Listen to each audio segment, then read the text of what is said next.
muba wabyo ibi rero ibi niba nta n'itegeko ribyamagana ririho rikwiye gutorwa vuba ninde ushobora gusaba ko iri tegeko ribyamagana ryajyaho ninde wakora biro ni minisiteri y'umuryango nagushyigikiye ko byacuruzwa oya ntibikwiye no kuza ku butaka bw'u Rwanda ahubwo aho babifata babisubize iyo byavuye cyangwa babitwike umuntu atangira gutekereza kuri ubwo bushakashatsi icyo kintu ndakikubwiye rwose none ko hari undi numvise avuga ati ngenda ashaka gufata amazi aya ngaya ahinduka niri mbere uko ahinduka niri y'umweru ya niri blanc nyadeviye nyajyane mu mirimo y'abaturage muri za Ethiopia no mu bindi bihugu byegereye.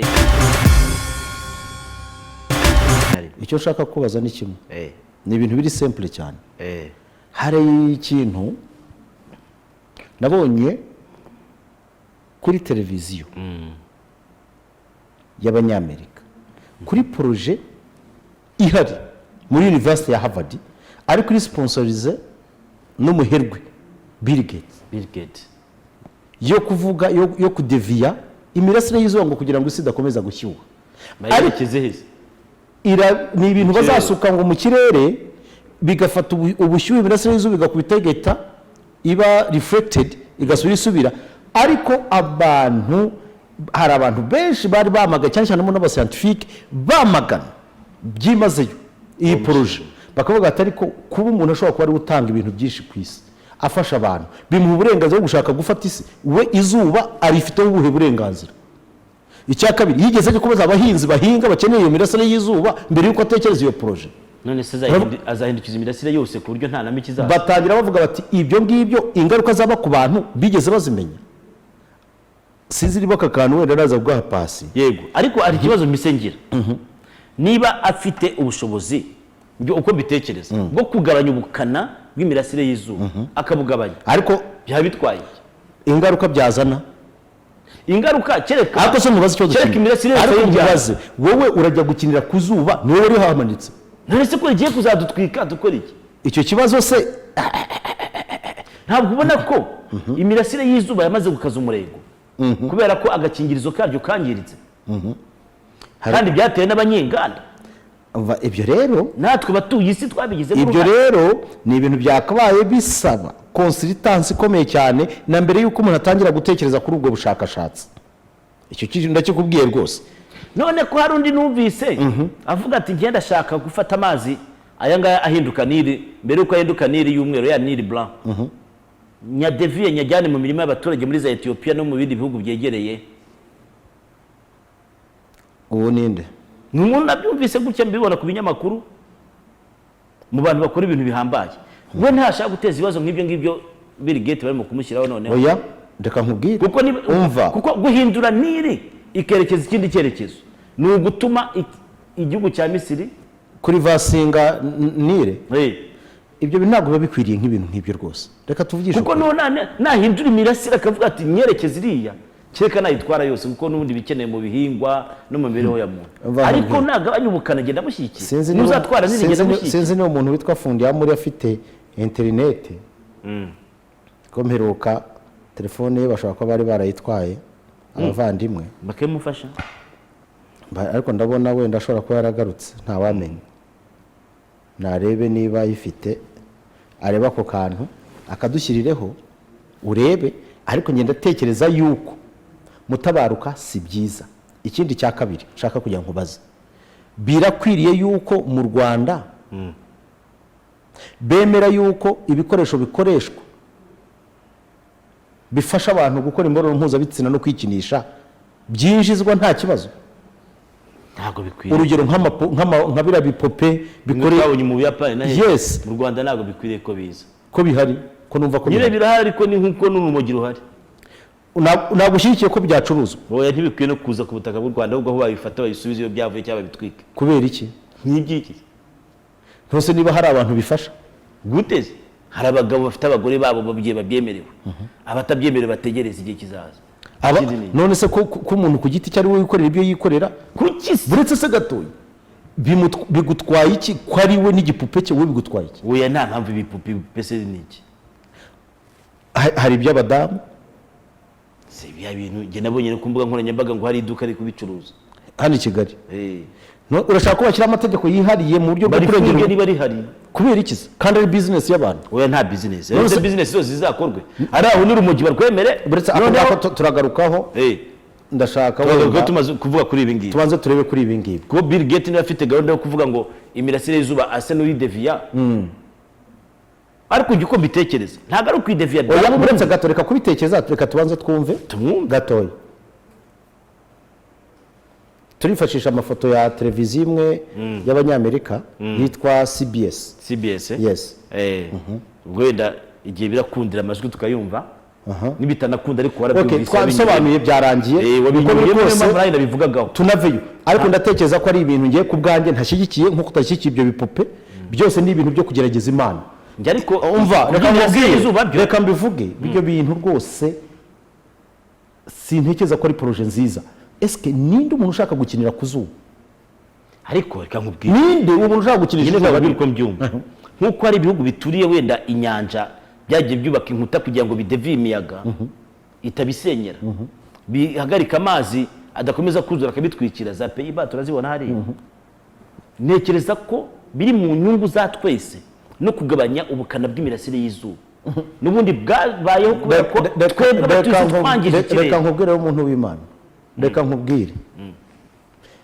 ibi bintu muri mu gukinisha nimubona mutazanye ubwo buhenebere bwanyu mukirana none se izuba ritwotsa iyo ni gahunda y'Imana reka tubanze turebe gahunda y'Imana urakina wowe n'Imana ntabwo urifite kutumara ayo ngaho mukomeze mukine n'ibyo Imana yaremye nzaba ndeba ese bibaye bibi kurushaho hakongera akabihindura burya inde se ubihindura uwabikoze uyu nguyu kuko buriya bakora ikintu bashyizeho n'ikindi kizajyana nacyo buretse turebe who made billions out of creating super clunky corporate software. What you didn't realize is that Bill Gates doesn't think of himself that way. Bill Gates doesn't think of himself as some guy who got super rich making bad software.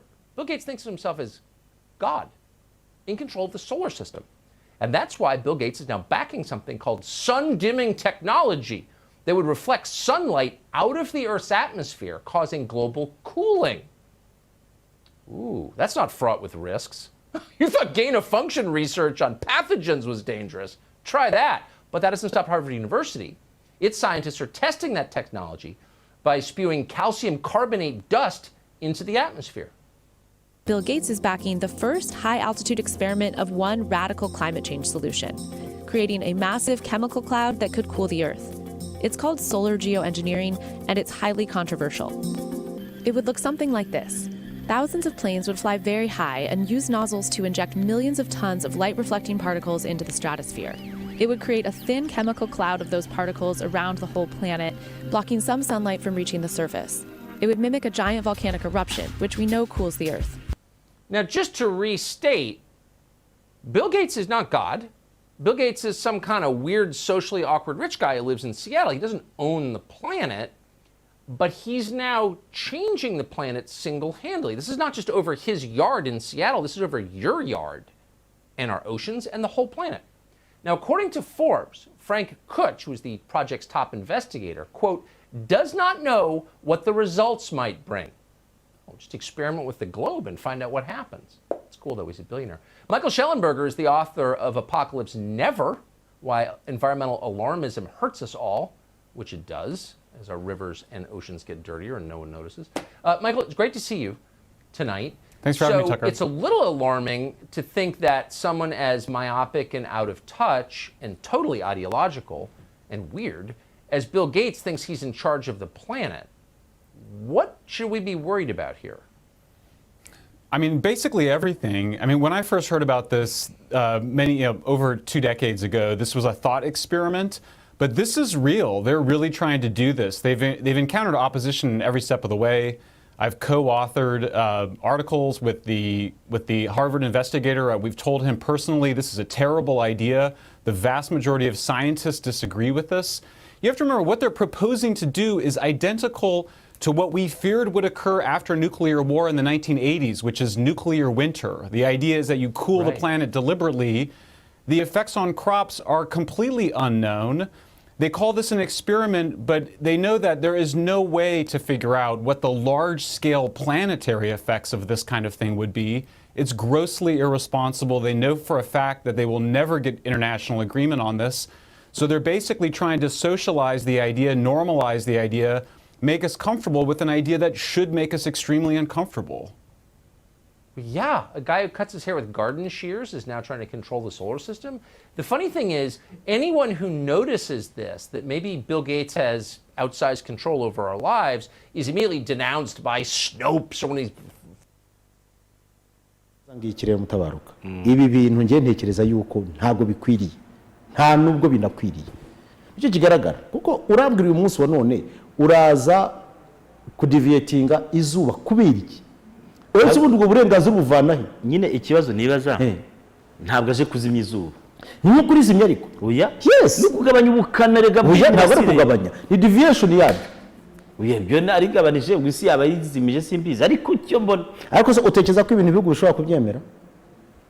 Ahubwo se Amerika yavuga ninde wakwanga. Ahubwo se Amerika yo ugira ngo kwari research ihari igeze ahantu hanyuma mu kugira ni prototype ihari uratekereza yuko hano abantu bose bashobora kwicara Congress ikemeza yuko bafata ziriya produit bakazisuka mu kirere kugira ngo bihite bireflectinga imirasire y'izuba? Icyo ntekereza. Ese ubundi biramutse bigenze nabi ko nta urabizi biramutse biteye ikibazo.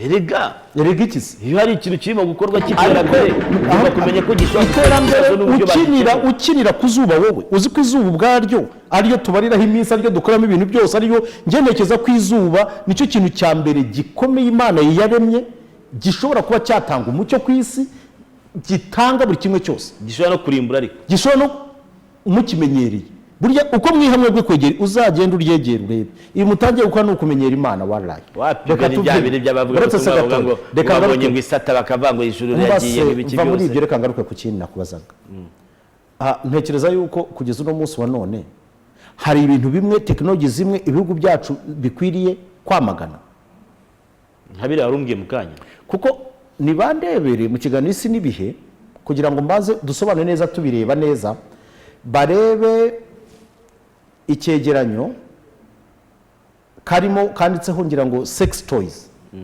uko ibintu byifashishwa mu mibonano mpuzabitsina barebe ni sinibe nako zivuga ngo uko isi zayemeze mu myaka 50 biri mu kinyarwanda humura ndashaka uze gukora reaction kubyo uri bwumve kubyo uri bubone umbwire niba koko mu Rwanda inteko ishinga amategeko yacu idakwiriye gutora amategeko akumira bene ibi bintu. Jewe icyo nzi cyo sinangombwa ko bijyana mu nteko bakwiye kwita bisesa kirikare ikintu kidafite itegeko rigihana nta nikosa ari barimo buri kintu cyose kigomba kugira policy ariko uyu munsi wa none should we import ubu busambanyi bw'indengakamere please have a look kuko please baduhe volume wumve babiza. In a perfect world you'd be having sex right now. Mwisi ya none ushobora kuba uri gukora imibonano mpuzabitsina aka kanya ariko turi mwisi igezweho aho ushobora kubyikorera ukoresheje agakoresho gato cyane gapima za garama nke n'ibiganza byawe gusa. Si igitangaza mu matwi yawe ko abagore batabikora kenshi nk'abagabo. Birumvikana ko abagabo bifasha nako bikinisha kenshi kurusha abagore. Gusa itandukaniro si rinini ahari nawe urabyumva. Ariko iyo bije ku iterambere n'ikoranabuhanga mu gukoresha ibikoresho bifasha mu mibonano mpuzabitsina umuntu ku giti cye, abagore bagira uburyo bwinshi kandi bworoshye kurusha abagabo.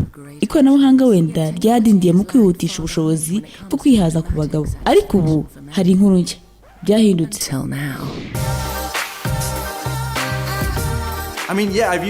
Yego nakoresheje ibikoresho bimfasha kwikinisha kenshi ariko iki nicyo numva kimeze nk'igitsina gore neza neza.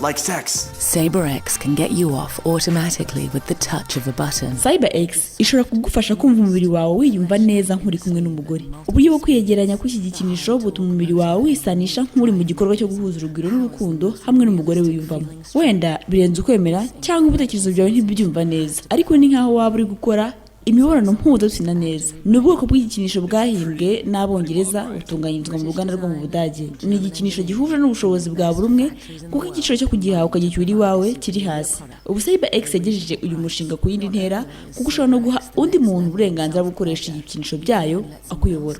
Ni ukuvuga ko igikinisho ari wowe uba ugifite ariko uburyo bwo kwihuta n'umuvuduko wo kwigikisha gihuza n'igitsina cyawe bikayoborwa n'undi ushobora kuba umufasha wawe, umukunzi wawe cyangwa undi wahisemo ko muhuza urugwiro mu buryo bw'iyakure, akabikora aho ariho hose ku isi hakoreshejwe uburyo bw'ikoranabuhanga. Icyo nsabwa nta kindi ni ukugura igikinisho cya CyberX nkashyira muri telefone yanjye cyangwa mudasobwa yanjye porogaramu y'impeta, nawe akayishyira muri telefone ye, kandi mu gushyira iyo porogaramu muri telefone agahuza nanjye amakuru n'imyirondoro tuyiha mu buryo bw'ikoranabuhanga, ubundi tugahuza urugwiro binyuze kuri gahunda ya mudasobwa nta kindi. The faster the ring moves, the faster. Uko muhuza urugwiro azunguza impeta niko nawe igikinisho wiguriye cya CyberX gikinisha imyanya y'ibanga yawe, bityo bikamera nk'imibonano mpuzabitsina ikozwe n'umuntu umwe yifashishije agakoresho gato rwose kandi katagoye. Like many people, I've been in relationships where you're just not together most of the time. Igihe kinini nabaye n'abantu ntabwo twabaga dutuye hamwe, abo dukundana twohererezanya amafoto, amashusho, tukavugana kuri video kenshi, ariko hari kiba kibura kumarana irungu mu buryo bw'imibonano mpuzabitsina. Mu buryo bw'ikoranabuhanga ntabwo biba bishoboka ko tubonana kuko tutaba turi kumwe, nyine birumvikana. Niyo mpamvu twahanze cyangwa twahimbye ibikoresho bifasha kwikinisha bya CyberX. Twamaze imyaka 2 dutunganya ibi bikoresho byo kwikinisha, twiga ku mikorere myiza yabyo no gukora byinshi bishobora guhaza isoko twari twiteze ko rishobora kwaguka byihuse. Biragoye ukuntu, ariko biranashimishije kubona uburyo igitekerezo n'umushinga wacu byageze ku ntego. Igishya kindi no kuba ngo bakundana bashobora gukinishanya bari mu bihugu bitandukanye. Ukoresheje impeta ya CyberX twakoranye ikoranabuhanga rihanitse, wakwihaza utavunitse. Iyobora ibikoresho byo kwikinisha bya CyberX igakinisha bikundaniye bari mu bihugu bitandukanye. Level in self pleasure. You can even let someone else control your CyberX from anywhere. Guhuza ibitsina mukoresheje porogaramu za telefone mu birometero 1000 ahatandukanye biroroshye kandi birizewe. Ibyo gutanga imyirondoro n'amakuru atuma uhabwa iyo porogaramu, ushatse wanabeshya ugashyiramo imyirondoro itandukanye n'iyawe. Nta mpamvu yo kwicwa n'irungu ngo nuko umukunzi wawe ariyo bigo. Byashoboka ko wikinisha nawe akagufasha nubwo yaba ari ku wundi mugabane. N'ubundi isi ya none ibibona nk'imibonano mpuzabitsina nk'indi ukoranye n'uwawe muri kumwe, kandi ugera ku ndunduro y'ibyishimo by'umuntu. Enjoy remote touch, no matter how far apart you are. CyberX is the closest thing to real sex. Tabaruka. Aha. Ibi bintu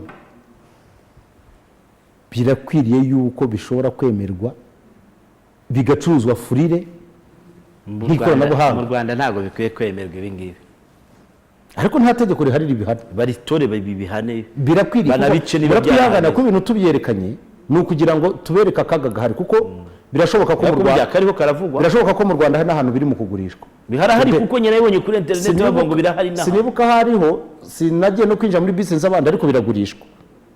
Hariho n'uwo nabonye bipostinga rwose yarazanye afite umuba wabyo.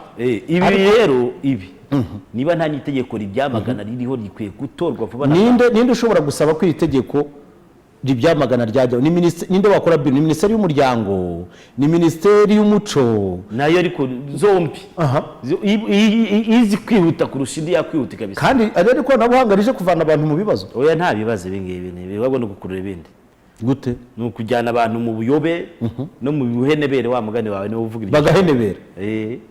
Ingaruka zabyo urabona ari izihe ku muryango? Ni gusara izindi zo nizi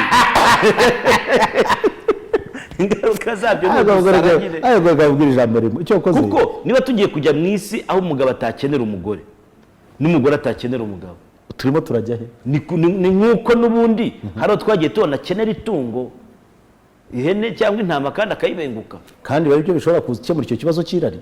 Yese ngo niyo ihene zagikemura, twababonye bafata ihene. Ariko utekereza ko uyu ngo ari umugambi wa shitani? Oya ni nawo ahubwo cyane, uretse ko na shitani sinzi niba nabaho, ariko ni umugambi utari uwa muntu. Reka maze mugenzi wanjye w'umuyisilamu, ibintu wabicuruza mu gihugu kigenda kuri Islam nabyo bacuruza, ibi ntabwo wabijyana babwo bakutsinze sharia. Ibintu rero reka mbabwize kuri nanjye, njye ntekereza ko ibihugu bimwe bikwiriye gutora amategeko arengera umuco. Nabonye hari ibintu byinshi bisigaye byaduka, abantu hano bakavuga ngo ahubwo reka nkubwire mukuri, ndakubwiza ukuri, minisiteri y'ikoranabuhanga na minisiteri zindi zose zifite akibazo n'umwana w'utubazo uburyo bazarigurating isi. It is a very complex situation. Ngaho rero nje ibyo ni nshaka kubaza, ubwo numvise icyo bitekerezaho n'abandi batubwiye, ariko so ubuhenebere buriya ni nabwo kubwo sinzi.